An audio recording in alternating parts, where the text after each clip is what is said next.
Hey there, it's Miley with Cloud App.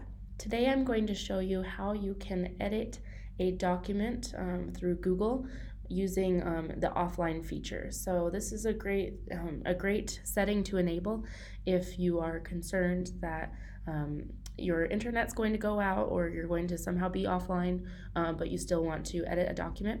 So I'm going to show you on this Google Sheets, but you can also do this with any of your Google Drive documents. So you're going to go to File, and then you're going to go to Make Available Offline. So you can turn this on, and it will reload, and it'll say it's now available offline. So this is a great feature if you're wanting to edit while you are waiting for the Wi-Fi to turn on your plane, since you have to wait until 10,000 feet, or if you have internet issues, but it isn't recommended if you're on a shared device. So if you're on a personal device, that's a great time to turn on this feature.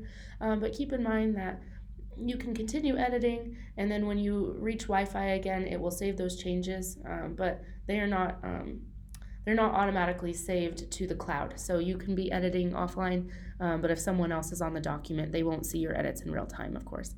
So just keep that in mind, but it's a great feature to turn on.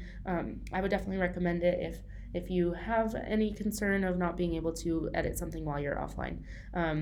It's nice to be able to continue on with productivity even when you can't control the Wi-Fi around you. So hopefully that helps.